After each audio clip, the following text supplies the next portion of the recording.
Private data ਹੈ, ਸਾਡੀ government ਦਾ, ਸਾਡੀ ਸੈਨਾ ਦਾ, ਤੁਸੀਂ ਉਹ ਚੋਰੀ ਕਰਨਾ ਚਾਹ ਰਹੇ ਹੋ, ਉਹਨੂੰ ਹੈਕ ਕਰਨਾ ਚਾਹ ਰਹੇ ਹੋ।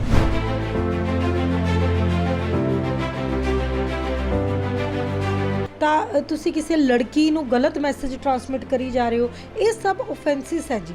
ਇਹਨਾਂ ਆਫੈਂਸਿਸ ਵਿੱਚ 3 ਸਾਲ ਤੋਂ ਲੈ ਕੇ 5 ਸਾਲ ਤੱਕ ਦੀ ਸਜ਼ਾ।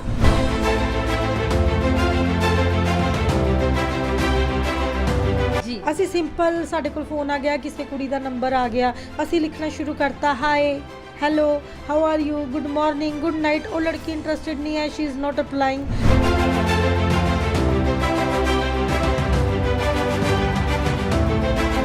ਮੈਸੇਜ ਤੁਸੀਂ ਕਰ ਦਿੰਦੇ ਹੋ ਜੀ, ਇਹ ਹੈ ਉਹ ਹੈ ਫਲਾਣਾ, ਇੱਦਾਂ। ਉਹਦੇ ਨਾਲ ਕਿਸੇ ਦੀ ਧਾਰਮਿਕ ਭਾਵਨਾ ਹਰਟ ਹੋਈ ਹੈ।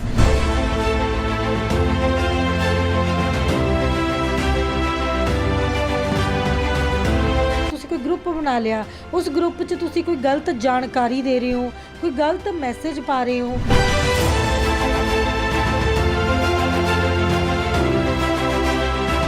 ਏਕਮ ਟੀਵੀ ਦੇਖ ਰਹੇ ਸਾਰੇ ਦਰਸ਼ਕਾਂ ਦਾ ਮੈਂ ਦਮਨਪ੍ਰੀਤ ਕੌਰ ਮੇਰਾ ਅਧਿਕਾਰ ਮੇਰਾ ਮਾਨ ਪ੍ਰੋਗਰਾਮ ਵਿੱਚ ਸਵਾਗਤ ਕਰਦੀ ਹਾਂ।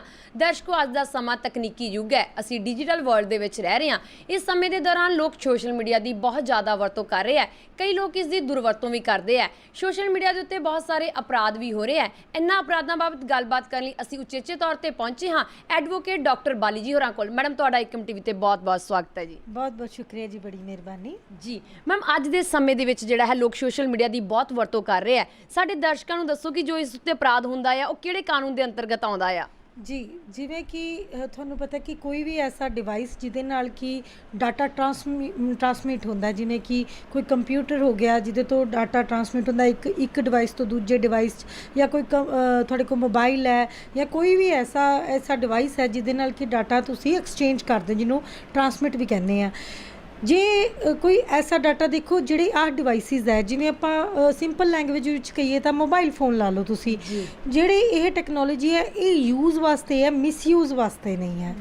ਤੇ ਇਹ ਜੇ ਕੋਈ ਇਹਨੂੰ ਮਿਸਯੂਜ਼ ਕਰੇ ਜਾਂ ਇਹ ਕੋਈ ਡਾਟਾ ਚੋਰੀ ਕਰੇ ਕਿਸੇ ਦਾ, ਜਾਂ ਕਿਸੇ ਨੂੰ ਇਨਸਲਟ ਕਰਨਾ ਚਾਹਵੇ, ਜਾਂ ਕਿਸੇ ਦੀ ਧਾਰਮਿਕ ਭਾਵਨਾ ਭੜਕਾਉਣਾ ਚਾਹਵੇ ਇਹਨਾਂ ਟੈਕਨੋਲੋਜੀ ਦਾ ਮਿਸਯੂਜ਼ ਕਰਕੇ, ਤਾਂ ਉਹ IT ਐਕਟ ਦੇ ਅੰਦਰ ਇਹ ਅਪਰਾਧ ਆਉਂਦਾ ਹੈ।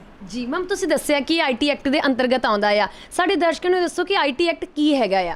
IT ਐਕਟ ਦੇਖੋ, ਇਨਫੋਰਮੇਸ਼ਨ ਟੈਕਨੋਲੋਜੀ ਐਕਟ ਹੈ, ਜਿਹਦੇ ਅੰਦਰ ਕਿ ਜਿੱਦਾਂ ਕਿ ਕੋਈ ਤੁਸੀਂ ਡਾਟਾ ਹੈ, ਜਿਵੇਂ ਮੈਂ ਤੁਹਾਨੂੰ ਸਿੰਪਲ ਲੈਂਗੁਏਜ ਵਿੱਚ ਕਹਾਂ, ਕਿਉਂਕਿ ਆਪਾਂ ਲੇਮਨ ਲੈਂਗੁਏਜ ਵਿੱਚ ਹੀ ਗੱਲ ਕਰਦੇ ਹਾਂ, ਕਿ ਫੋਨ ਹੈ ਸਾਡੇ ਕੋਲ ਜੀ। ਅਸੀਂ ਸਿੰਪਲ, ਸਾਡੇ ਕੋਲ ਫੋਨ ਆ ਗਿਆ, ਕਿਸੇ ਕੁੜੀ ਦਾ ਨੰਬਰ ਆ ਗਿਆ, ਅਸੀਂ ਲਿਖਣਾ ਸ਼ੁਰੂ ਕਰਤਾ, ਹਾਏ, hello, how are you, good morning, good night. ਉਹ ਲੜਕੀ ਇੰਟਰਸਟਿਡ ਨਹੀਂ ਹੈ, ਸ਼ੀ ਇਜ਼ ਨੋਟ ਅਪਲਾਈਂਗ, ਸਾਨੂੰ ਕੋਈ ਜਵਾਬ ਨਹੀਂ ਦੇ ਰਹੀ, ਫਿਰ ਵੀ ਅਸੀਂ ਉਹਨੂੰ ਮੈਸੇਜ ਕਰ ਰਹੇ ਹਾਂ।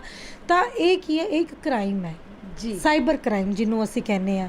ਜਿਵੇਂ ਕਿਸੇ ਦੀ ਤੁਸੀਂ ਫੋਟੋ ਕਾਪੀ ਕਰ ਲਓ, ਜਾਂ ਉਹਦੀ ਫੋਟੋ ਦਾ ਸਕਰੀਨਸ਼ੋਟ ਖਿੱਚ ਲਓ, ਤਾਂ ਉਹ ਤੁਸੀਂ ਮਿਸਯੂਜ਼ ਕਰ ਲਓ, ਉਹਦੀ ID ਬਣਾ ਲਓ, ਜਾਂ ਉਹਨੂੰ ਅੱਗੇ ਫਾਰਵਰਡ ਕਰਦੇ ਰਹੋ ਉਸ ਕੁੜੀ ਦੀ ਮਰਜ਼ੀ ਤੋਂ ਬਿਨਾਂ, that is also a crime.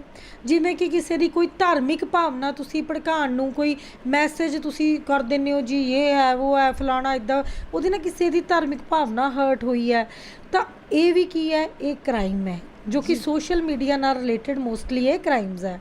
ਉਸ ਤੋਂ ਬਾਅਦ ਜਿਵੇਂ ਕਿ ਤੁਸੀਂ ਕਹਿ ਸਕਦੇ ਹੋ ਕਿ ਕਿਸੇ ਨੂੰ ਗਲਤ ਮੈਸੇਜ ਕਰ ਰਹੇ ਹੋ, ਤੁਸੀਂ ਕੋਈ ਗਰੁੱਪ ਬਣਾ ਲਿਆ, ਉਸ ਗਰੁੱਪ 'ਚ ਤੁਸੀਂ ਕੋਈ ਗਲਤ ਜਾਣਕਾਰੀ ਦੇ ਰਹੇ ਹੋ, ਕੋਈ ਗਲਤ ਮੈਸੇਜ ਪਾ ਰਹੇ ਹੋ, ਚਾਹੇ ਉਹ ਤੁਸੀਂ ਇਹ ਸੋਚ ਲੈਂਦੇ ਹੋ ਕਿ ਇਹ ਸਾਡਾ ਪ੍ਰਾਈਵੇਟ ਗਰੁੱਪ ਹੈ, ਪਰ ਉਹ ਪ੍ਰਾਈਵੇਟ ਗਰੁੱਪ ਨਹੀਂ ਹੈ, ਕਿਉਂਕਿ ਉਹਦੇ 'ਚ ਜਦੋਂ 10 ਤੋਂ ਜ਼ਿਆਦਾ ਬੰਦੇ ਐਡ ਹੋ ਜਾਂਦੇ ਆ, ਉਹ ਤੁਹਾਡਾ ਇੱਕ ਐਸੀ ਚੀਜ਼ ਹੈ ਜਿਹਦੇ ਨਾਲ ਤੁਸੀਂ ਸਹੀ ਡਾਟਾ ਸਿਰਫ ਟਰਾਂਸਮਿਟ ਕਰਨਾ ਚਾਹੀਦਾ, ਤੁਹਾਨੂੰ ਗਲਤ ਡਾਟਾ ਨਹੀਂ। ਸੋ ਇਹ ਸਭ ਜੇ ਕੋਈ ਐਸੇ ਤੁਸੀਂ ਕ੍ਰਿਮੀਨਲ ਐਕਟੀਵਿਟੀ ਕਰ ਰਹੇ ਹੋ, ਤਾਂ ਇਹ ਜਿਹੜਾ ਕ੍ਰਾਈਮ ਹੈ ਇਹ ਸਾਈਬਰ ਕ੍ਰਾਈਮ, ਇਹ ਜਿਹੜਾ ਹੈ ਇਨਫੋਰਮੇਸ਼ਨ ਟੈਕਨੋਲੋਜੀ ਐਕਟ ਦੇ ਅੰਦਰ ਆਉਂਦਾ ਜੀ। ਮੈਮ, ਜਦੋਂ IT ਐਕਟ ਦੇ ਅੰਤਰਗਤ ਕੇਸ ਦਰਜ ਹੋ ਜਾਂਦਾ ਹੈ ਤਾਂ ਕਿਹੜੀਆਂ ਧਾਰਾਵਾਂ ਲੱਗਦੀਆਂ ਹੈਗੀਆਂ ਨੇ ਤੇ ਕਿੰਨੇ ਸਾਲ ਦੀ ਸਜ਼ਾ ਹੋ ਸਕਦੀ ਹੈ? ਜੀ, ਜਿਵੇਂ ਕਿ ਪਹਿਲਾਂ ਤਾਂ ਮੈਂ ਤੁਹਾਨੂੰ ਇਹੀ ਦੱਸੂਗੀ ਆਫੈਂਸਿਸ ਬਾਰੇ ਥੋੜਾ ਬਹੁਤ ਮੈਂ ਤੁਹਾਨੂੰ ਦੱਸਿਆ। ਜਿਵੇਂ ਕਿ ਤੁਸੀਂ ਕਿਸੇ ਦਾ ਕਰੈਕਟਰ ਉਛਾਲਣਾ ਚਾਹੁੰਦੇ ਹੋ, ਤੁਹਾਨੂੰ ਪਤਾ ਹੈ ਕਿ ਇਹ ਗੱਲ ਗਲਤ ਹੈ, ਤੁਸੀਂ ਫਿਰ ਵੀ ਉਹ ਜਿਹੜੀ ਗੱਲ ਹੈ ਉਹ ਤੁਸੀਂ ਅੱਗੇ ਟਰਾਂਸਮਿਟ ਕਰ ਰਹੇ ਹੋ। ਉਸ ਤੋਂ ਬਾਅਦ ਤੁਹਾਨੂੰ ਪਤਾ ਹੈ ਕਿ ਇਹ ਜਿਹੜਾ ਕਿਸੇ ਦੀ ਧਾਰਮਿਕ ਭਾਵਨਾ ਭੜਕਾਏਗੀ, ਜਾਂ ਤੁਸੀਂ ਜਿੱਦਾਂ ਕਿਸੇ ਧਰਮ ਦੇ ਖਿਲਾਫ ਲਿਖ ਰਹੇ ਹੋ ਲਗਾਤਾਰ, ਚਾਹੇ ਉਹ ਕੋਈ ਵੀ ਧਰਮ ਹੈ, ਤਾਂ ਤੁਸੀਂ ਕਿਸੇ ਲੜਕੀ ਨੂੰ ਗਲਤ ਮੈਸੇਜ ਟਰਾਂਸਮਿਟ ਕਰੀ ਜਾ ਰਹੇ ਹੋ। ਇਹ ਸਭ ਆਫੈਂਸਿਸ ਹੈ ਜੀ। ਇਹਨਾਂ ਆਫੈਂਸਿਸ ਵਿੱਚ 3 ਸਾਲ ਤੋਂ ਲੈ ਕੇ 5 ਸਾਲ ਤੱਕ ਦੀ ਸਜ਼ਾ। ਜੀ। ਫਾਈਨ ਜਾਂ ਫਾਈਨ ਤੋਂ ਬਗੈਰ ਵੀ ਹੋ ਸਕਦੀ ਹੈ। ਜੀ ਮੈਮ, ਕਈ ਵਾਰੀ ਹੁੰਦਾ ਕਿ ਜਦੋਂ ਲਗਾਤਾਰ ਇਹ ਮੈਸੇਜ ਆਉਂਦੇ ਹੈਗੇ ਆ ਤਾਂ ਉਸ ਤੋਂ ਬਾਅਦ ਜਿਹੜੀ ਸ਼ਿਕਾਇਤ ਦਰਜ ਕਰਵਾਈ ਜਾਂਦੀ ਹੈ, ਇਹ ਸ਼ਿਕਾਇਤ ਕਿੱਥੇ ਦਰਜ ਕਰਵਾਈ ਜਾਂਦੀ ਹੈ ਤੇ ਕਿੰਨੀ ਦੇਰ ਦੇ ਵਿੱਚ ਇਹਦੇ ਉੱਤੇ ਕਾਰਵਾਈ ਕੀਤੀ ਜਾਂਦੀ ਹੈ? ਹਾਲੇ ਰੀਸੈਂਟਲੀ ਮੈਂ ਇੱਕ ਪਰਸੋਂ ਹੀ ਲੜਕੀ ਦੀ ਕੰਪਲੇਂਟ ਸੀਗੀ ਕਿ ਉਹਨੂੰ ਲਗਾਤਾਰ ਕੋਈ ਲੜਕਾ ਗਲਤ ਅਸ਼ਲੀਲ ਮੈਸੇਜ, obscene ਮਟੀਰੀਅਲ, ਸੈਕਸੁਅਲ ਜਿੱਦਾਂ ਮੈਸੇजेस, ਗੰਦੇ ਮੈਸੇजेस ਹੁੰਦੇ ਉਹ ਭੇਜੀ ਜਾ ਰਿਹਾ ਸੀਗਾ। ਉਹ ਲੜਕੀ ਨਹੀਂ ਸੀ ਇੰਟਰਸਟਿਡ, ਉਹ ਮਨਾ ਵੀ ਕਰ ਰਹੀ ਸੀ but still he was sending. ਉਹਨੂੰ ਬਾਰ-ਬਾਰ ਮਨਾ ਵੀ ਕੀਤਾ ਗਿਆ ਕਿ ਨਾ ਭੇਜ। ਫਿਰ ਅਸੀਂ ਇਹਦੀ ਕੰਪਲੇਂਟ ਥਾਣੇ ਦਿੱਤੀ, ਥਾਣੇ ਵਿੱਚ ਉਹਦੇ ਖਿਲਾਫ ਪਰਚਾ ਹੋਇਆ, ਉਸੇ ਵੇਲੇ ਉਹ ਬੰਦਾ ਅਰੈਸਟ ਹੋਇਆ। ਇਹ ਜਿਹੜੇ obscene ਜਾਂ ਸੈਕਸੁਅਲ ਮੈਸੇजेस ਜਿਹੜੇ ਭੇਜਦੇ ਆ ਉਹਨਾਂ ਵਿੱਚ 3 ਸਾਲ ਤੱਕ ਦੀ ਸਜ਼ਾ ਪਲੱਸ ਫਾਈਨ ਦਾ ਪ੍ਰੋਵੀਜ਼ਨ ਹੈ। ਜੀ ਮੈਮ, ਜਿਵੇਂ ਉਹਦੇ ਉੱਤੇ ਕੇਸ ਦਰਜ ਕੀਤਾ ਗਿਆ ਆ, ਉਹਨੂੰ ਜਿਹੜਾ ਹੈ ਜੇਲ੍ਹ ਦੇ ਵਿੱਚ ਲਿਜਾਇਆ ਜਾ ਚੁੱਕਾ ਹੈਗਾ ਆ, ਇਸ ਦੀ ਬੇਲ ਹੋ ਜਾਂਦੀ ਹੈ ਕਿ ਨਹੀਂ? ਜੀ ਇਹ ਬੇਲੇਬਲ ਆਫੈਂਸਿਸ ਹੈ ਤੇ ਪਲੱਸ ਇਹ ਹੈ ਕਿ ਇਕੱਲੇ ਆਈਟੀ ਐਕਟ 'ਚ ਹੀ ਨਹੀਂ, ਪਰਚੇ ਨਾਲ ਹੋਰ ਵੀ ਧਾਰਾਵਾਂ ਜੁੜਦੀਆਂ ਨੇ। ਜਿਵੇਂ ਕਿ ਤੁਸੀਂ ਆਈਪੀਸੀ ਦੀ ਧਾਰਾ 509 ਲਾ ਲਓ, ਮੋਡੈਸਟੀ ਆਫ ਅ ਵੂਮਨ, ਨਾਲ 354 ਲਾ ਲਓ ਕਿ ਲੜਕੀ ਨਾਲ ਜਿਹੜੀ ਗਲਤ ਇਹ ਹਰਕਤਾਂ ਹੁੰਦੀਆਂ, ਜਿਹੜੇ ਵੂਮਨ ਨਾਲ ਰਿਲੇਟਡ ਆਈਪੀਸੀ ਦੇ ਸੈਕਸ਼ਨਸ ਆ ਉਹ ਵੀ ਨਾਲ ਲੱਗਦੇ ਨੇ, ਆਈਟੀ ਐਕਟ ਦੇ ਸੈਕਸ਼ਨਸ ਵੀ ਲੱਗਦੇ ਨੇ। ਸੋ ਇਹਨਾਂ ਦੇ ਅੰਤਰਗਤ ਵੀ ਇਹਨਾਂ ਤੇ ਕਾਰਵਾਈ ਹੁੰਦੀ ਹੈ। ਜੀ ਮੈਮ, ਕਈ ਵਾਰੀ ਕੀ ਹੁੰਦਾ ਕਿ ਕੋਈ WhatsApp ਗਰੁੱਪ ਬਣਾ ਲਿਆ ਜਾਂਦਾ ਹੈ ਤੇ ਉਸ ਗਰੁੱਪ ਦੇ ਵਿੱਚ ਜਿਹੜਾ ਹੈਗਾ ਹੈ ਲਗਾਤਾਰ ਕਿਸੇ ਬਾਰੇ ਲਿਖਿਆ ਜਾਂਦਾ ਆ ਤੇ ਬਾਅਦ ਚ ਕਿਹਾ ਜਾਂਦਾ ਕਿ ਇਹ ਤਾਂ ਪ੍ਰਾਈਵੇਟ ਮੈਸੇजेस ਸੀਗੇ, ਕਿ ਇਹ ਵੀ ਇਸੇ ਦੇ ਅੰਤਰਗਤ ਆਉਂਦੇ ਆ ਕਿ ਨਹੀਂ ਆਈਟੀ ਐਕਟ ਦੇ? ਨਹੀਂ ਜੀ ਨਹੀਂ, ਜਿਵੇਂ ਕਿ ਮੈਂ ਤੁਹਾਨੂੰ ਪਹਿਲਾਂ ਵੀ ਦੱਸਿਆ ਕਿ ਤੁਸੀਂ ਕਿਸੇ ਬਾਰੇ ਜਾਣਦੇ ਹੋਏ ਕਿ ਇਨਫੋਰਮੇਸ਼ਨ ਗਲਤ ਹੈ, ਤੁਸੀਂ ਫਿਰ ਵੀ ਉਹਨੂੰ ਟਰਾਂਸਮਿਟ ਕਰ ਰਹੇ ਹੋ ਤਾਂ ਤੁਸੀਂ ਉਹ ਇੱਕ ਅਪਰਾਧ ਕਰ ਰਹੇ ਹੋ। ਉਹਦੇ ਤੇ ਵੀ 3 ਸਾਲ ਤੱਕ ਦੀ ਸਜ਼ਾ ਪਲੱਸ ਫਾਈਨ ਦਾ ਵੀ ਪ੍ਰੋਵੀਜ਼ਨ ਹੋ ਸਕਦਾ ਹੈ। ਪਲੱਸ ਉਹ ਜਿਹਦੇ ਬਾਰੇ ਤੁਸੀਂ ਗਲਤ ਇਨਫੋਰਮੇਸ਼ਨ ਦੇ ਰਹੇ ਹੋ ਉਹ ਤੁਹਾਡੇ ਤੇ ਡੈਫਾਮੇਸ਼ਨ ਦਾ ਕੇਸ ਵੀ ਪਾ ਸਕਦੇ ਨੇ ਜੀ। ਮੈਂ ਆਪਣੀ ਵੀ ਗੱਲ ਕਰਾਂ ਤਾਂ ਮੇਰੇ ਕੋਲ ਫੇਸਬੁੱਕ ਹੈ, ਮੇਰੇ ਕੋਲ ਮੈਸੇਂਜਰ ਹੈ। ਮੈਨੂੰ ਨਹੀਂ ਪਸੰਦ ਕਿ ਲੋਕ ਮੈਨੂੰ ਅਨਨੈਸੈਸਰਲੀ ਗੁੱਡ ਮਾਰਨਿੰਗ, ਗੁੱਡ ਨਾਈਟ, ਇਹ ਉਹ, ਮੈਂ ਪਰਸਨਲੀ ਵੀ ਲੋਕਾਂ ਨੂੰ ਕਹਿੰਦੀ ਹਾਂ ਕਿ please don't send me these messages, ਕਿ ਮੇਰੇ ਕੋਲ ਇੰਨਾ ਟਾਈਮ ਨਹੀਂ ਹੈ ਕਿ ਮੈਂ ਤੁਹਾਡੇ ਇੰਨੇ ਮੈਸੇजेस ਐਂਟਰਟੇਨ ਕਰਾਂ। ਬਟ ਸਟਿਲ ਜੇ ਕੋਈ ਮੇਰੇ ਅੱਗੇ ਅਪੋਜ਼ ਕਰੇ ਕਿ ਨਹੀਂ ਜੀ we haven't written you anything wrong, ਇਹ ਉਹ, ਮੇਰੀ ਨਹੀਂ ਮਰਜ਼ੀ, ਮੇਰੀ ਨਹੀਂ ਕੰਸੈਂਟ, ਮੇਰੇ ਕੋ ਰਾਈਟ ਹੈ ਕਿ ਮੈਂ ਇਹਦੇ ਖਿਲਾਫ ਆਪਣੀ ਰੈਮੇਡੀ ਲਵਾਂ। ਜੀ ਮੈਮ, ਕਈ ਵਾਰੀ ਕੀ ਹੁੰਦਾ ਕਿ ਆ ਜਾਂਦਾ ਕਿ ਸਾਡਾ ਰਾਈਟ ਟੂ ਫਰੀडम ਹੈਗਾ ਆ, ਸਾਨੂੰ ਜਿਹੜਾ ਹੈ ਬੋਲਣ ਦਾ ਅਧਿਕਾਰ ਮਿਲਿਆ ਹੋਇਆ ਆ, ਅਸੀਂ ਕੁਝ ਵੀ ਲਿਖ ਸਕਦੇ ਹੈਗੇ ਆ। ਕੀ ਇਦਾਂ ਹੋ ਸਕਦਾ ਸੋਸ਼ਲ ਮੀਡੀਆ ਤੇ ਤੁਸੀਂ ਕੁਝ ਵੀ ਲਿਖ ਸਕਦੇ ਹੋ? ਨਹੀਂ ਜੀ, ਫਰੀडम ਜਿਹੜੀ ਤੁਹਾਡੀ ਸਪੀਚ ਦੀ ਫਰੀडम ਹੈ ਉਹ ਵੀ ਕਿਸੇ ਲਿਮਿਟ ਤੱਕ ਹੀ ਹੈ। ਇਹ ਨਹੀਂ ਕਿ ਤੁਸੀਂ ਕਿਸੇ ਬਾਰੇ ਕੁਝ ਗਲਤ ਵੀ ਬੋਲੀ ਜਾ ਰਹੇ ਹੋ, ਤੁਸੀਂ ਕਿਸੇ ਦਾ ਕਰੈਕਟਰ ਵੀ ਉਛਾਲ ਰਹੇ ਹੋ, ਤੁਸੀਂ ਕਿਸੇ ਬਾਰੇ ਜਾਣਦੇ ਹੋਏ ਵੀ ਕਿ ਇਹ ਗੱਲ ਗਲਤ ਹੈ, ਉਹਦੀ ਗਲਤ ਇਨਫੋਰਮੇਸ਼ਨ ਫੈਲਾ ਰਹੇ ਹੋ, ਤਾਂ ਇਹ ਤੁਹਾਡੀ ਫਰੀडम ਨਹੀਂ ਹੈ, ਇਹ ਤੁਸੀਂ ਕਿਸੇ ਦਾ ਕਰੈਕਟਰ ਖਰਾਬ ਕਰ ਰਹੇ ਹੋ, ਉਹਦੇ ਕਰੈਕਟਰ ਤੇ ਉਂਗਲ ਚੱਕ ਰਹੇ ਹੋ, ਤਾਂ ਇਹਦੇ ਅੰਤਰਗਤ ਤੁਸੀਂ ਅਪਰਾਧੀ ਹੋ ਤੇ ਤੁਸੀਂ ਉਹਦੀ ਸਜ਼ਾ ਭੁਗਤਣ ਦੇ ਕਾਬਿਲ ਹੋ। ਜੀ ਮੈਮ, ਜੇਕਰ ਆਪਾਂ ਆਈਟੀ ਐਕਟ ਦੀ ਗੱਲ ਕਰੀਏ ਤਾਂ ਜਦੋਂ ਇਸ ਦੇ ਉੱਤੇ ਕੇਸ ਦਰਜ ਕਰ ਦਿੱਤਾ ਜਾਂਦਾ ਹੈ, ਉਸ ਤੋਂ ਬਾਅਦ ਥਾਣੇ ਦੇ ਵਿੱਚ ਸ਼ਿਕਾਇਤ ਦਰਜ ਕਰਵਾ ਦਿੱਤੀ ਜਾਂਦੀ ਹੈ ਤੇ ਜਦੋਂ ਕੋਰਟ ਦੇ ਵਿੱਚ ਕੇਸ ਜਾਂਦਾ ਹੈਗਾ ਤਾਂ ਕਿੰਨੇ ਸਮੇਂ ਦੇ ਵਿੱਚ ਇਹ ਕੇਸ ਦਾ ਨਿਬੇੜਾ ਕੀਤਾ ਜਾਂਦਾ ਆ? ਜੀ ਦੇਖੋ, ਜਿਵੇਂ ਇਹ ਕੇਸ ਹੈ, ਜਿਵੇਂ ਕਿ ਆਈਪੀਸੀ ਦੇ ਕੇਸਿਸ ਚੱਲਦੇ ਹੀ ਆ ਕਿ ਸਾਲ ਤੋਂ ਲੈ ਕੇ 1.5 ਸਾਲ ਦੇ ਵਿੱਚ ਇਹ ਕੇਸਿਸ ਜਿਹੜੇ ਆ ਡਿਸਾਈਡ ਹੋ ਜਾਂਦੇ ਆ। ਜੀ ਮੈਮ, ਡੈਫਾਮੇਸ਼ਨ ਦਾ ਕੇਸ ਕੀਤਾ ਜਾ ਸਕਦਾ ਜਦੋਂ ਅਸੀਂ ਕਿਸੇ ਸੋਸ਼ਲ ਮੀਡੀਆ ਦੇ ਉੱਤੇ ਲਿਖਦੇ ਹਾਂ ਕਿਸੇ ਬਾਰੇ? ਜੀ ਬਿਲਕੁਲ ਕੀਤਾ ਜਾ ਸਕਦਾ। ਜਿਵੇਂ ਕਿ ਮੈਂ ਤੁਹਾਨੂੰ ਪਹਿਲਾਂ ਵੀ ਦੱਸਿਆ ਕਿ ਇਕੱਲੇ ਆਈਟੀ ਐਕਟ ਦੇ ਧਾਰਾ ਦੇ ਅਧੀਨ ਨਹੀਂ, ਇਹਦੇ 'ਚ ਤੁਸੀਂ ਆਈਪੀਸੀ ਦੇ ਤਹਿਤ ਵੀ ਆਪਣੀ ਕਾਰਵਾਈ ਨਾਲ ਕਰਵਾ ਸਕਦੇ ਹੋ। ਜੀ ਮੈਮ, ਤੁਹਾਡੇ ਕੋਲ ਕੋਈ ਅਜਿਹੇ ਕੇਸ ਹੈਗੇ ਜਿਨ੍ਹਾਂ ਬਾਰੇ ਸਾਡੇ ਦਰਸ਼ਕਾਂ ਨੂੰ ਦੱਸਣਾ ਚਾਹੋਗੇ? ਜੀ ਬਿਲਕੁਲ, ਰੀਸੈਂਟਲੀ ਹੁਣੇ ਜਿਵੇਂ ਮੈਂ ਤੁਹਾਨੂੰ ਲੜਕੀ ਦਾ ਦੱਸਿਆ, ਉਹਦੇ 'ਚ ਆਈਟੀ ਐਕਟ ਦੇ ਸੈਕਸ਼ਨਸ ਤਾਂ ਲੱਗੇ ਹੀ ਆ, ਨਾਲ ਉਹਦੇ ਨਾਲ ਆਈਪੀਸੀ ਦੇ ਸੈਕਸ਼ਨਸ ਵੀ ਲੱਗੇ ਆ ਜੀ।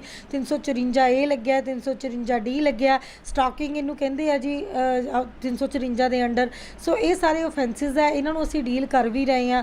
ਕਈ ਵਾਰੀ ਕੀ ਹੁੰਦਾ ਕਿ ਜਿੱਦਾਂ ਮੈਸੇजेस ਤੁਸੀਂ ਕਿਸੇ ਨੂੰ ਗਲਤ ਧਮਕੀਆਂ ਦੇ ਰਹੇ ਹੋ ਕਿ ਮੈਂ ਤੈਨੂੰ ਦੇਖ ਲੂੰਗਾ, ਮੈਂ ਇਹ ਕਰ ਲੂੰਗਾ, ਮੈਂ ਉਹ ਕਰ ਲੂੰਗਾ, ਕਿਸੇ ਲੜਕੀ ਦੇ ਖਿਲਾਫ ਬੋਲ ਰਹੇ ਹੋ ਜਾਂ ਕਿਸੇ ਲੜਕੀ ਕਿਉਂ ਹਰ ਕਿਸੇ ਜੇ ਕਿਸੇ ਦੇ ਖਿਲਾਫ ਵੀ, ਤਾਂ ਇਹਦੇ ਖਿਲਾਫ ਕਾਰਵਾਈ ਕੀਤੀ ਜਾ ਸਕਦੀ ਹੈ। ਅਸੀਂ ਡੀਲ ਕਰ ਰਹੇ ਹਾਂ ਕੇਸਿਸ। ਜੀ ਮੈਮ, ਕਈ ਵਾਰੀ ਕੀ ਹੁੰਦਾ ਕੋਈ ਅਸ਼ਲੀਲ ਵੀਡੀਓ ਹੁੰਦੀ ਹੈ ਤਾਂ ਉਹਨੂੰ ਇਨਸਾਨ ਜਿਹੜਾ ਹੈਗਾ ਪਬਲਿਕ ਦੇ ਵਿੱਚ ਦੇਖਦਾ ਆ, ਉਹ ਕਹਿੰਦਾ ਕਿ ਮੈਂ ਖੁਦ ਦੇਖ ਰਿਹਾ ਆ, ਇਹਦੇ ਵਿੱਚ ਮੈਨੂੰ ਤੁਸੀਂ ਕੁਝ ਨਹੀਂ ਕਹਿ ਸਕਦੇ, ਕਿ ਉਹਦੇ ਤੇ ਵੀ ਅਜਿਹਾ ਕੇਸ ਪਾਇਆ ਜਾ ਸਕਦਾ ਕਿ ਨਹੀਂ? ਜੀ ਮੈਂ ਬਿਲਕੁਲ ਤੁਹਾਨੂੰ ਦੱਸਣਾ ਚਾਹਾਂਗੀ ਕਿ ਜਿਹਨੂੰ ਪੋਰਨੋਗ੍ਰਾਫੀ ਤੁਸੀਂ ਕਹਿੰਦੇ ਹੋ, ਬੜੇ ਲੋਕ ਕੁਐਸਚਨ ਕਰਦੇ ਆ ਕਿ ਕਿਉਂਕਿ ਉਹਨਾਂ ਦੇ ਅੰਦਰ ਹੁੰਦੀ ਹੈ ਜਾਣਕਾਰੀ ਲੈਣ ਦੀ ਇੱਛਾ ਕਿ ਮੈਡਮ ਪੋਰਨੋਗ੍ਰਾਫੀ ਜਿਹੜੀ ਹੈ ਇਹ ਦੇਖਣਾ ਇੰਡੀਆ 'ਚ ਕ੍ਰਾਈਮ ਹੈ। ਪੋਰਨੋਗ੍ਰਾਫੀ ਜਿਹੜਾ ਪ੍ਰਾਈਵੇਟ ਪਲੇਸ ਤੇ ਆਪਣੇ ਘਰ ਬੈਠ ਕੇ ਜਾਂ ਇਕੱਲਿਆਂ 'ਚ ਦੇਖਣਾ, that is not a crime, but ਜੇ ਤੁਸੀਂ ਉਹ ਪਬਲਿਕਲੀ ਦੇਖ ਰਹੇ ਹੋ ਤਾਂ that is a offence. Plus IT act 'ਚ ਇੱਕ ਸਪੈਸੀਫਿਕਲੀ ਜਿਹੜਾ ਸੈਕਸ਼ਨ 67 ਹੈ, ਉਹ ਇਹ ਗੱਲ ਕਹਿੰਦਾ ਕਿ ਜੇ ਤੁਸੀਂ ਬੱਚਿਆਂ ਦੀ ਕੋਈ ਪੋਰਨੋਗ੍ਰਾਫੀ, ਕੋਈ ਐਸੀ ਮੂਵੀ ਦੇਖ ਰਹੇ ਹੋ ਜਾਂ ਕੋਈ ਸੈਕਸ਼ੂਅਲ ਐਸਾ ਕੰਟੈਂਟ ਦੇਖ ਰਹੇ ਹੋ ਜਿਹਦੇ 'ਚ ਬੱਚਾ ਇਨਵੋਲਵ ਹੈ, ਜਾਂ ਤੁਸੀਂ ਐਸਾ ਸਰਚ ਵੀ ਕਰ ਰਹੇ ਹੋ ਕਿ ਬੱਚੇ ਦੇ ਨਾਲ ਰਿਲੇਟਡ ਕੋਈ ਅਫੈਂਸ ਹੈ ਤਾਂ ਤੁਸੀਂ ਉਹਦੇ ਵਿੱਚ ਵੀ ਮੁਜਰਮ ਹੋ। ਅੰਡਰ ਸੈਕਸ਼ਨ 67 ਤੁਹਾਨੂੰ ਉਹਦੇ ਵਿੱਚ ਸਜ਼ਾ ਹੋ ਸਕਦੀ ਹੈ ਜੀ। ਆਈਟੀ ਐਕਟ 'ਚ ਇੱਕ ਹੋਰ ਬੜੀ ਸਖਤ ਧਾਰਾ ਇਹ ਹੈ ਕਿ ਜੇ ਤੁਸੀਂ ਸਾਡੇ ਇੰਡੀਆ ਦੇ ਖਿਲਾਫ, ਸਾਡੇ ਦੇਸ਼ ਦੇ ਖਿਲਾਫ ਕੁਝ ਐਸੀ ਮਤਲਬ ਕੋਈ ਦੇਸ਼ ਦਰੋਹ ਦਾ ਮੈਸੇਜ ਫੈਲਾ ਰਹੇ ਹੋ, ਕੋਈ ਸਾਡੇ ਜਿਹੜਾ ਡਿਵਾਈਸ ਹੈ, ਕੋਈ ਜਿਵੇਂ ਸਾਡੀ ਕੋਈ ਐਸੀ ਪ੍ਰਾਈਵੇਟ ਡਾਟਾ ਹੈ ਸਾਡੀ ਗਵਰਨਮੈਂਟ ਦਾ, ਸਾਡੀ ਸੈਨਾ ਦਾ, ਤੁਸੀਂ ਉਹ ਚੋਰੀ ਕਰਨਾ ਚਾਹ ਰਹੇ ਹੋ, ਉਹਨੂੰ ਹੈਕ ਕਰਨਾ ਚਾਹ ਰਹੇ ਹੋ, ਪਲੱਸ ਤੁਸੀਂ ਕੋਈ ਐਸੀ ਇਨਫੋਰਮੇਸ਼ਨ ਦੇਸ਼ ਦੇ ਖਿਲਾਫ, ਦੇਸ਼ ਦਰੋਹ ਦੇ ਖਿਲਾਫ ਕਰਾ ਰਹੇ ਹੋ, ਤਾਂ ਤੁਹਾਨੂੰ ਪੂਰੇ ਜੀਵਨ ਦੀ ਸਜ਼ਾ ਹੋ ਸਕਦੀ ਹੈ, ਉਮਰ ਕੈਦ ਹੋ ਸਕਦੀ ਹੈ ਤੁਹਾਨੂੰ ਉਹਨਾਂ ਅਫੈਂਸਿਸ ਵਿੱਚ। ਜੀ ਮੈਮ, ਕਈ ਵਾਰੀ ਕੀ ਹੁੰਦਾ ਕਿ ਕਿਸੇ ਉੱਚੇ ਅਹੁਦੇ ਤੇ ਬਿਰਾਜਮਾਨ ਵਿਅਕਤੀ ਬਾਰੇ ਜਿਹੜਾ ਹੈਗਾ ਹੈ ਸੋਸ਼ਲ ਮੀਡੀਆ ਦੇ ਉੱਤੇ ਬਹੁਤ ਜ਼ਿਆਦਾ ਲਿਖਿਆ ਜਾਂਦਾ ਆ, ਉਹ ਵਿਅਕਤੀ ਖੁਦ ਸ਼ਿਕਾਇਤ ਨਹੀਂ ਦਰਜ ਕਰਵਾਉਂਦਾ, ਕੋਈ ਹੋਰ ਉਸ ਬਾਰੇ ਸ਼ਿਕਾਇਤ ਦਰਜ ਕਰਵਾ ਸਕਦਾ ਕਿ ਨਹੀਂ? ਦੇਖੋ ਜੀ, ਮੇਨ ਤਾਂ ਇਹੀ ਹੈ ਕਿ ਜਿਹਨੂੰ ਸੱਟ ਲੱਗੀ ਆ ਉਹੀ ਡਾਕਟਰ ਕੋਲ ਜਾਏਗਾ। ਜੇ ਮੇਰੇ ਬਾਰੇ ਕੋਈ ਗਲਤ ਬੋਲੇਗਾ ਤਾਂ ਮੈਂ ਹੀ ਡਾਕਟਰ ਨੂੰ ਕੰਪਲੇਂਟ ਕਰੂੰਗੀ। ਪਰ ਇੱਦਾਂ ਕਿ ਜਿੱਦਾਂ ਹੁਣ ਸਾਡੇ ਦੇਸ਼ ਦੇ ਪ੍ਰਧਾਨ ਮੰਤਰੀ ਹੈ ਜਿਹੜੇ ਕਿ ਬਹੁਤ ਵਧੀਆ ਅਹੁਦੇ ਤੇ ਬੈਠੇ ਨੇ, ਜਾਂ ਕੋਈ ਪ੍ਰੈਜ਼ੀਡੈਂਟ ਸਾਹਿਬ ਕਹਿ ਲਓ, ਜੇ ਕੋਈ ਇਹਨਾਂ ਦੇ ਖਿਲਾਫ ਬੋਲਦਾ ਹੈ ਤਾਂ ਜਿਹੜੇ ਉਹਨਾਂ ਦੀ ਪਾਰਟੀ ਦੇ ਵਰਕਰਸ ਆ ਜਾਂ ਜਿਹੜੇ ਜਿਨ੍ਹਾਂ ਨੂੰ ਬੁਰਾ ਲੱਗਿਆ ਇਸ ਗੱਲ ਦਾ, ਹੁਣ ਮੇਰੇ ਦੇਸ਼ ਦੇ ਖਿਲਾਫ, ਮੇਰੇ ਇੰਡੀਆ ਦੇ ਖਿਲਾਫ ਜੇ ਕੋਈ ਕੁਝ ਗਲਤ ਬੋਲਦਾ ਤਾਂ ਮੇਰੇ ਕੋਲ ਰਾਈਟ ਹੈ ਜੀ ਕਿ ਮੇਰੀ ਭਾਵਨਾਵਾਂ ਹਰਟ ਹੋਈਆਂ, ਮੇਰੇ ਦੇਸ਼ ਦੇ ਖਿਲਾਫ ਕੋਈ ਬੋਲਿਆ ਤਾਂ ਮੇਰੇ ਕੋਲ ਰਾਈਟ ਹੈ ਕਿ ਮੈਂ ਉਸ ਬੰਦੇ ਦੇ ਖਿਲਾਫ ਜਾ ਕੇ ਕੰਪਲੇਂਟ ਕਰਾਵਾਂ ਜੀ। ਮਤਲਬ ਕਿ ਕੰਪਲੇਂਟ ਦਰਜ ਕਰਵਾਈ ਜਾ ਸਕਦੀ ਹੈ ਤੇ ਇਸੇ ਐਕਟ ਦੇ ਤਹਿਤ ਹੁੰਦੇ ਤੇ ਉਹਦੇ ਤੇ ਵੀ ਇਹੀ ਜਿਹੜੇ ਧਾਰਾਵਾਂ ਲੱਗਦੀਆਂ ਆ? ਬਿਲਕੁਲ ਜੀ, ਬਿਲਕੁਲ। ਆਈਟੀ ਐਕਟ ਦੇ ਤਹਿਤ ਇਹ ਧਾਰਾਵਾਂ ਲੱਗਦੀਆਂ ਨੇ ਉਹਨਾਂ ਦੇ ਅੰਦਰ, ਤੇ ਆਈਟੀ ਐਕਟ ਦੇ ਤਹਿਤ ਹੀ ਉਹਨਾਂ ਨੂੰ ਸਜ਼ਾ ਵੀ ਮਿਲਦੀ ਹੈ, ਪਲੱਸ ਆਈਪੀਸੀ ਦੇ ਤਹਿਤ ਵੀ ਉਹਨਾਂ ਨੂੰ ਇਹਨਾਂ ਜਾਂਦਾ ਇਹਨਾਂ ਕ੍ਰਾਈਮਸ 'ਚ। ਤੇ ਪਲੱਸ ਮੈਂ ਤੁਹਾਨੂੰ ਇਹ ਵੀ ਦੱਸਣਾ ਚਾਹੁੰਦੀ ਹਾਂ ਜੀ, ਜਿਵੇਂ ਕਿ ਤੁਸੀਂ ਕਿਸੇ ਦਾ ਤੁਹਾਡਾ ਪ੍ਰਾਈਵੇਟ ਡਾਟਾ ਹੈ, ਤੁਹਾਡੇ ਕੰਪਿਊਟਰ ਦਾ ਡਾਟਾ ਹੈ, ਮੈਂ ਉਹ ਹੈਕ ਕਰਨਾ ਚਾਹਾਂ ਤਾਂ ਮੈਂ ਕੁਝ ਐਸੀ, ਜਾਂ ਤੁਹਾਡਾ ਵਟਸਐਪ ਹੈ, ਮੈਂ ਵਟਸਐਪ ਨੂੰ ਹੈਕ ਕਰ ਲਵਾਂ, ਤੁਹਾਡੇ ਮੈਸੇजेस ਲੈ ਲਵਾਂ, ਪਰਸਨਲ ਮਤਲਬ ਖਿੱਚ ਲਵਾਂ, ਉਹਨਾਂ ਦੀ ਫੋਟੋ ਖਿੱਚ ਲਵਾਂ, ਇਹ ਵੀ ਇੱਕ ਕ੍ਰਾਈਮ ਹੈ। ਕਿਸੇ ਦਾ ਡਿਵਾਈਸ हैक करना, किसी का डाटा हैक करना, किसी का डाटा चोरी करना, ये सब क्राइम है जी जो आईटी एक्ट के अंडर आते हैं जी। मैम, किसी के खिलाफ कोई भी पोस्ट जी असी सोशल मीडिया पर पाते हैं तो जेकर उन्होंने लगता है कि मेरे खिलाफ जो गलत पोस्ट पाई गई है उसका केस दर्ज करवाया जा सकता है इस एक्ट के अंतर्गत? बिल्कुल जी, बिल्कुल करवाया जा सकता है। जे थानू लगता है कि जिदा मेरी फेसबुक है या मेरे को व्हाट्सएप है, जो कोई इन्हां ते कोई गलत मैसेज करता है या कोई मैसेजेस ऐसे भेजता है कि जेडे मैनू मेरा करैक्टर उछाल रहे हैं या मेरे बारे गलत लिख रहे हैं या जो मैं नहीं हाँ वो गल मेरी वास्ते फैला रहे हैं, तो मैं ये खिलाफ एक्शन लूँगी और मैं लै सकती हाँ जी। मैम, अखीर दे विच साडे दर्शकों नूं की कहना चाहोगे? मैं यही कहना चाहूँगी जी, देखो मैं स्कूलों भी जानी हाँ, मैं बच्चों के सैमीनार्स भी करती हाँ, असी लोग बच्चों को फोन भी फड़ा देने हैं। सो आपां नूं बड़ा ध्यान रखना चाहिए कि जिहड़े साइबर क्राइम ने इन्हां च ये क्राइम भी आ रहे हैं कि जिवें तुहाडा कोई तुहाडे कोल कार्ड है, ATM कार्ड है, वो ATM कार्ड या तुहाडा कोई बैंक का डाटा है वो चोरी हो जाना, वो मैं चोरी कर लिया, या क्लोनिंग होना, जिवें कि तुसी किसी ATM चों पैसे कढवाए जी, ATM चों पैसे कढवा के उधर कोई डिवाइस लग्या है जिन्हें थोड़ा पिन कार्ड कॉपी कर लिया, थोड़े डाटा कॉपी कर लिया, फिर वो थोड़ा पैसे चोरी हो गए, ये भी साइबर क्राइम है। जे असीं अपने बच्चों को फोन देने आ या कंप्यूटर देने आ या कोई ऐसा डिवाइस देने आ तो सानू ध्यान रखना चाहिए कि बच्चे उस फोन ते की सर्च कर रहे हैं या की देख रहे हैं। अजकल जिवें कि क्लासां भी ऑनलाइन है, पर कंप्यूटर देने तो पहला सानू ये भी निगाह रखनी पैनी है कि साडे बच्चे की डिवाइस ते की सर्च मार रहे हैं, किहड़ियां गेमां खेल रहे हैं, किधरे वो साइबर क्राइम का हिस्सा तो नहीं बन रहे। जिवें कि लोग अजकल भड़का देंदे आ कि आ करांगे तुसीं इहदा हिस्सा बनो, वो बच्चे गर्म खून है, नहीं पता लगता, गलती कर बैठते हैं। या कोई ऐसा ग्रुप भी बन गया जिहड़ा कि एंटी नैशनलिस्ट ग्रुप है, बच्चे उहदे च हिस्सा बन गए। ठीक है जी, पहले तो अननोन ग्रुप का हिस्सा ही नहीं बनना चाहिए। या फेसबुक भी आप ला लीए तो जो अननोन बंदे उन्होंने अपनी फ्रेंड लिस्ट कभी ऐड ना करो। ठीक है, सो बच्चों की कोई फोटोआं लीक कर लवे कोई, सो बच्चों या सानू भी इन्हां गल्लां दा ध्यान रखना चाहिए। अननोन परसनस के ग्रुप कभी भी तुसी ज्वाइन ना करो, वो पता नहीं थोड़ा किहड़ा डाटा थोड़ा चोरी कर लैणगे। उस तो बाद तुसी जिहड़ा अपने बच्चों भी दसो तो आप भी कभी जिहड़े सोशल मीडिया ते अनजान बंदियां नूं अपनी प्रोफाइल च ऐड ना करो जी। ते बड़ा जिहड़ा थोड़ा डाटा है इहनूं लिमिटेड रखो, तो अपने बच्चों ते निगाह रखो कि किते गलत डाटा वो सर्च तो नहीं कर रहे। सो इन्हां गल्लां वल ध्यान रखते हुए सानू खुद नूं ध्यान देना चाहिए कि साडे बच्चे या असी किधरे साइबर क्राइम के शिकार ना हो जी। जी मैम, तुसी अपना कीमती समा दिता, तुहाडा बहुत बहुत धन्नवाद जी। Thank you very much ji.